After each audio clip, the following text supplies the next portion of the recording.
कि ये वीडियो आपके लिए, अगर आप एक बिजनेसमैन है, आप एक रिटेल शॉप पे बैठे हैं, अगर हम कोई नया बिजनेस खड़ा करते हैं ना और उसमें बहुत ज़्यादा एफर्ट्स भी लगाते हैं, बहुत टेक्निकल चीज़ें भी यूज़ करते हैं, टेक्नोलॉजी का यूज़ करते हैं, ऐप का यूज़ करते हैं, तो ये रेवेन्यू, ये एक टर्नओवर खड़ा करने में बहुत मेहनत लगती है। एक आदमी ने सिर्फ अपने थोड़े एफर्ट्स लगाए और एक सिस्टम बिल्ड किया, एक प्रोसेस बिल्ड किया और उसका बिजनेस ऑटोमेटिक चल रहा है।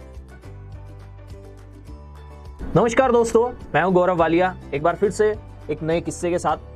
जैसा कि मेरा कॉन्टेक्स्ट रहा है कि मैं बताता हूं कोई स्टोरी या किसी तरह की कोई वाक्य हुआ है तो उसे शेयर करता हूं आपके साथ।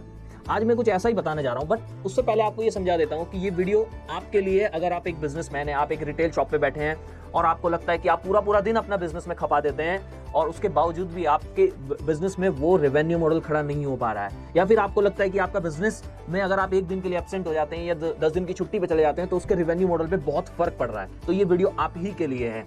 क्योंकि आप बिजनेस नहीं कर रहे हैं, आप एक मजदूरी कर रहे हैं। राइट, मैं शब्द बहुत कड़ा यूज कर रहा हूं, पर सच्चाई बता रहा हूं कि अगर आप पूरा दिन बिजनेस में बैठ के वहां अपने मेहनत कर रहे हैं सिर्फ, तो ये वीडियो आपके लिए है। यस, आज आपके साथ एक ऐसा वाक्य शेयर करता हूं जो मैंने देखा और जिसने मुझे सोचने पे मजबूर कर दिया कि हाँ, बहुत डिफरेंस होता है एक बिजनेस करने में या एक रिटेल शॉप पे बैठ के, जिसे मैं बोलता हूँ हिंदी में मजदूरी करने में। राइट, मैं आपको वही बताने जा रहा हूँ। मैं एक मंडी में विजिट किया अपनी वाइफ के साथ, और जब मेरी वाइफ वहाँ से कुछ खरीद रही थी सब्जियाँ, तो दो लड़के आए। जो शॉपकीपर था जो सब्जी बेच रहा था, उससे उन्होंने 40 रुपये लिए और मेरे मन में बस क्वेश्चन उठ गया कि यार ये शायद कुछ गलत कर रहे हैं, ये गलत चीज़ हो रही है, शायद वो वसूली कर रहे हैं किसी तरह का, ये शायद नहीं होना चाहिए। तो मैंने बस एक क्वेश्चन पूछ लिया कि भाई ये तुम पैसा क्यों ले रहे हो, इनसे 40 रुपये क्यों लेके गए?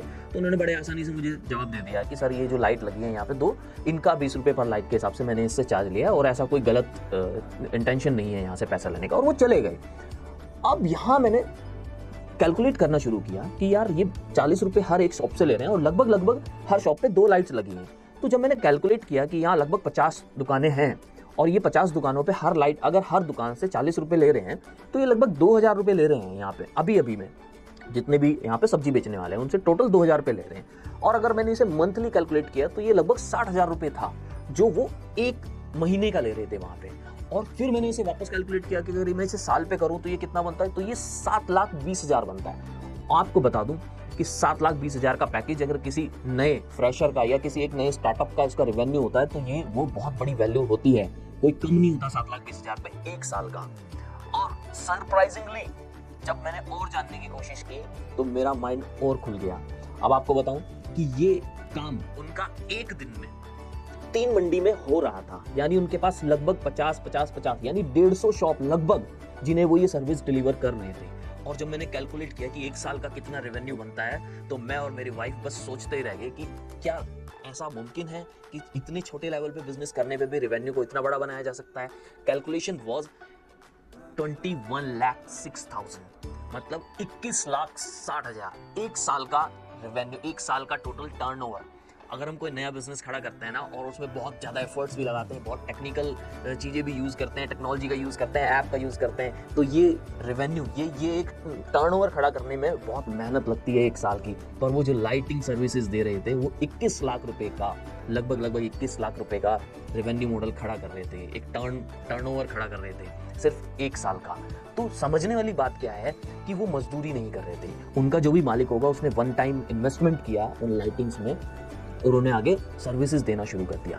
देखो यहाँ दोनों बातों में डिफरेंस है। एक आदमी शॉप पे बैठ के पूरा दिन रात 10 बजे तक अपनी चीज़ों को बेच रहा, तब भी वो इतनी मेहनत करने के बाद इतना कर रहा है, और एक आदमी ने सिर्फ अपने थोड़े एफर्ट्स लगाए और एक सिस्टम बिल्ड किया, एक प्रोसेस बिल्ड किया और उसका बिजनेस ऑटोमेटिक चल रहा है। और आई एम श्योर आप भी ये समझ होंगे कि अगर वो 10 दिन के लिए बाहर भी हो तब भी ये चीज़ें चलती रहेंगी, क्योंकि उसने एक सिस्टम खड़ा कर दिया और उसके जो लड़के हैं वो ये कहीं ना कहीं सर्विसेज डिलीवर कर रहे हैं और कलेक्शन कर रहे हैं। तो आप भी अगर पूरा दिन शॉप पे बैठ रहे हैं तो आपने ये जानने की जरूरत है आपको कि कैसे आपकी शॉप ऑटोमेटिक मोड पे चली जाए, कैसे टेक्नोलॉजी का यूज करके आप उसे ऑटोमेशन पे ला सकते हो, ताकि आपका जो मार्केट साइज है, एक्चुअली में ये मार्केट साइज ही है जो हमें बड़ा और छोटा बनाता है। एक शॉप में अगर आप एक छोटे से एरिया में सर्विसेज डिलीवर कर रहे हो तो आपका मार्केट साइज बहुत लिमिटेड है और अगर आपका मार्केट साइज बड़ा है तो आपके उसमें अगर आपकी जो इनकम है या आपका जो प्रॉफिट है वो भी बहुत कम रहेगा, तब भी आप बड़ा रेवेन्यू खड़ा कर सकते हो। तो अपना मार्केट साइज बढ़ाने के लिए हमने टेक्नोलॉजी का यूज करना है और समझना है कि सिस्टम बनाना है,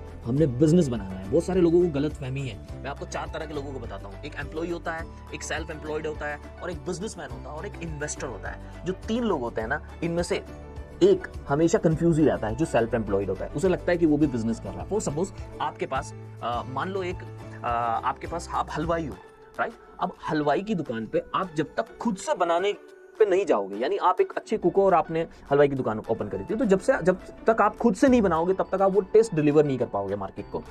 अब यहाँ क्या हुआ, आपकी डिपेंडेंसी होगी। बट एक तरीका दूसरा, एक ने क्या बनाया, एक सिस्टम बनाया। जैसे आप मान लो कि बर्गर, मैकडी ने एक बर्गर बनाया और उसने एक टेस्ट को एक यूनिवर्सल फॉर्म में क्रिएट किया, और वो अब सिर्फ प्रिंसिपल बेच रहा है, उस बर्गर के उस टेस्ट को बेच रहा है। अब कोई भी उस बर्गर को बना सकता है। तो ये हुआ एक बिजनेस, और वो हुआ सेल्फ एम्प्लॉय जिसने सिर्फ एक हलवाई की दुकान खोली और अच्छा टेस्ट बनाना शुरू कर दिया। अब जो आप पर्टिकुलर जगह पे बैठ के हलवाई की दुकान ओपन करके अपने समोसे या कुछ भी बेच रहे हो, तो आपके पास एक लिमिटेड मार्केट है, आप वहां से उतना ही कमा सकते हो। बट जो बर्गर सिस्टम है उसने क्या किया, फ्रेंचाइजी मॉडल का यूज करते हुए और एक सॉफ्टवेयर मॉडल को यूज करते हुए, टेक्नोलॉजी का यूज करते हुए अपनी लिमिट्स बढ़ा ली और अपना मार्केट साइज बढ़ा लिया। अब वो बहुत सस्ते में भी एक छोटा बर्गर डिलीवर करता है और यूनिवर्सल टेस्ट देता है। मतलब हर जगह आप कहीं भी खाओगे तो वो वैसा ही लगभग टेस्ट देगा।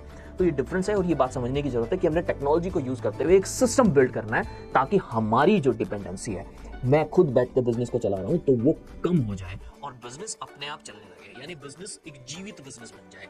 अभी वो सिर्फ मत बिजनेस है, मतलब वो तब तक चल रहा है जब तक हम उसमें पंपिंग कर रहे हैं, हम ऑक्सीजन दे रहे हैं, अपनी ऑक्सीजन अपने बिजनेस को दे रहे हैं। तो वो पंपिंग की जरूरत नहीं होनी चाहिए। जैसे कि एक स्ट्रेचर पे पड़ा हुआ एक मरीज है, जब तक उसे आप पंपिंग दे रहे हो तब तक वो जिंदा है, जब पंपिंग बंद कर दी तभी वो साथ साथ मर गया। नहीं, हमने जिंदा बिजनेस बनाना है ताकि वो अपने आप सांस लेना सीख सके और वहां लोग उस सिस्टम में आए और अपनी प्रोग्रेस करें और आपको बिजनेस को भी बड़ा करके दें। तो यही एक मैसेज है आज के लिए कि बिजनेस को ऑटोमेशन पे लाना है और अपनी डिपेंडेंसी बिजनेस में कम करनी है, ताकि हम एक बड़े मार्केट साइज को अचीव कर पाए। Thank you so much.